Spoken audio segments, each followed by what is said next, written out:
It was the coldest night of the year. The streets were empty, the kind of silence that made even the air feel heavy. Most people stayed inside, lights off, heaters on. But not him, a young man, walking alone with his thin jacket pulled tight, shivering but determined. That's when he saw it.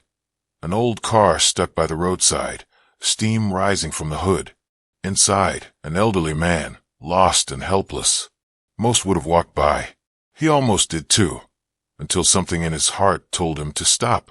What happened next would not only change his night, it would change his entire life forever. Darius was 21 and tired. Not the kind of tired that comes from a long day, but the kind that seeps into your bones from years of struggling. He worked double shifts at a gas station by day and stocked shelves at night, all to help his mother keep the lights on. College was a dream he'd put on pause, sacrificed for survival. He didn't complain. He just kept moving, even when it felt like the world had forgotten him. That night, the cold cut through everything. His shoes were soaked, his gloves too thin to matter.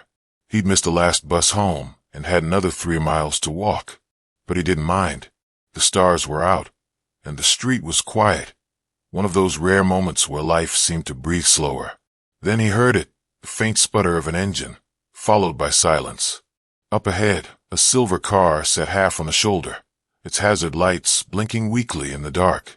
Inside was an old man, white-haired and trembling, tapping at his phone in frustration. Darius could have walked past. He'd been ignored enough to know how easy it was for people to look away. But something in the old man's helplessness reminded him of his grandfather, a man who'd taught him never to turn his back when someone needed help.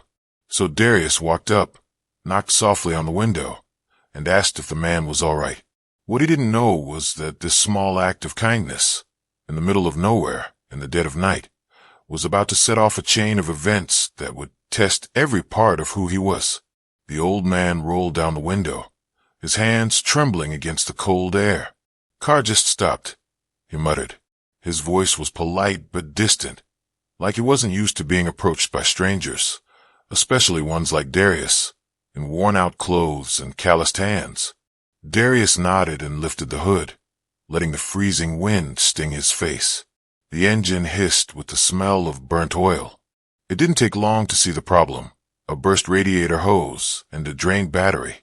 "You're not getting this started tonight," Darius said softly, wiping his hands on his jeans. "You'll freeze out here." The man sighed, looking around. "My phone's dead. I don't even know where I am." Darius looked down the road. No cars, no stores, just the hum of wind through empty streets. He offered his jacket, the only one he had. The old man hesitated, but finally took it, grateful. "I can push you to the next gas station," Darius said. "It's about 2 miles down." The man looked shocked. "You do that?" "Yeah," Darius said. "Wouldn't want anyone freezing out here." So he pushed, step by step, breath turning to mist, shoes slipping on ice. The car rolled slow, and the night grew quieter. The old man sat inside, watching, guilt heavy in his chest. Halfway there, headlights appeared, a police cruiser. Darius stepped aside, panting, as the officer rolled down his window. "What's going on here?" The officer barked, flashlight in his face. The old man started to speak, but the officer's eyes were already on Darius. "Step away from the car." Darius froze. He lifted his hands, confused. I said step back. For a moment, the cold didn't come from the air. It came from a look in that officer's eyes, the kind Darius had seen before. Suspicion, prejudice, the quiet, unspoken accusation that his kindness couldn't be trusted. But before anything could spiral, the old man pushed open the door. "He's helping me," he said, voice trembling with authority. This young man was helping me. The officer hesitated, nodded, and drove off without apology. For a long moment, they stood there in silence, the old man shaking, Darius staring at the ground. When they finally reached the station, the man looked at him and said quietly, "Son, I don't know what to say." "You don't have to say anything," Darius replied. Just get warm. He turned to leave, but the old man stopped him. Please, he said, let me give you something for your trouble. Darius shook his head. I didn't do it for money. He walked off into the cold, disappearing into the fog of the night. The old man watched him go, his heart heavy, not just with gratitude, but with shame. Days passed. Life went on. Darius went back to work, back to the routine of exhaustion and quiet dreams. He didn't think much about that night. Maybe the old man made it home safe. Maybe he didn't. People came and went. Nothing ever really changed. Until one morning, a black car pulled up outside the gas station. Darius was sweeping the floor when the door opened, and out stepped the same old man, dressed in a tailored suit, holding an envelope.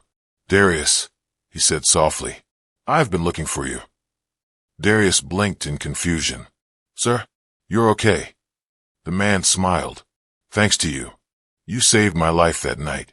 I had pneumonia, another hour in that cold, and I might not have made it. He handed Darius the envelope. Inside was a check, 6 figures. Darius froze, unable to breathe.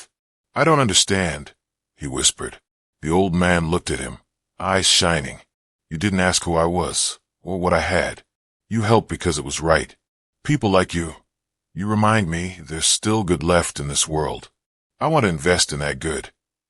Tears burned at the edges of Darius's eyes. Sir, I can't take this. Please, the man said. It's not charity. It's a thank you for reminding me what real wealth looks like.